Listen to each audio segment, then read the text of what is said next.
Umalat na naman ang relationship rumors sa pagitan ni Liza Soberano at Jeffrey O. Matapos silang maispatang magkasama sa Singapore. Yan at iba pang chika sa report ni MJ Marfori. It was nice meeting you. Nice meeting you too. Most beautiful girl in the Philippines and the world for sure.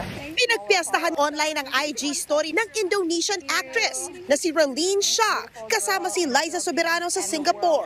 Sa likod nila, naispatan ng Korean businessman na si Jeffrey O. Naungkat tuloy ng ilang netizen ang chismis na baka may relasyon na nga si Liza at Jeffrey. Nagtrending ang video na yan matapos i-reveal ni James na tinanggal niya si Jeffrey sa talent company nila na Careless Music matapos siyang arestuhin ng Bureau of Immigration last year dahil sa kawalan ng working permit. Niloko raw siya ni Jeffrey at umabot sa 150 million pesos ang nawala sa Careless dahil sa kanya. Wala pa namang komento si Liza sa viral video niya kasama si Jeffrey. Sa Singapore din, spotted na magkasama ang mag-asawang sina John Estrada at Priscilla Mireles. Base sa IG post si Priscilla, magkasama sila ni John sa ilang groupie pero hindi sila magkatabi. Kasama nila ang ilan nilang kaibigan kabilang ang celebrity couple na sina Aubrey Miles at Troy Montero. Sa comment naman ni Priscilla sa isang netizen, sinabi niyang nagsama sila ni John para sa trabaho.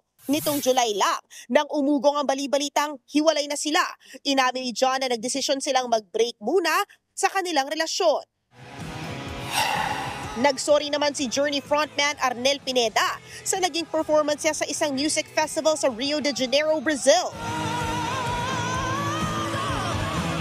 Sobrang devastated daw ang singer sa nasabing pagtatanghal.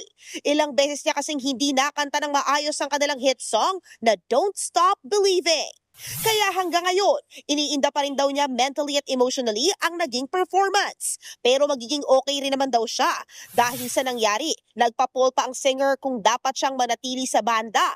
Kung aabot daw ng 1 milyon na magsasabing go, mamamaalam na raw si Arnel sa Journey for good. 2008 nang maging vocalist si Arnel ng banda matapos umalis ang original frontman nitong si Steve Perry. Nagbabalita mula sa Frontline, MJ Marfori, News 5. Mga kapatid, Jania Lipon po, laging maging updated sa latest sa entertainment and lifestyle para maging una sa balitaan. Bisitahin at mag-subscribe na sa social media pages ng News 5.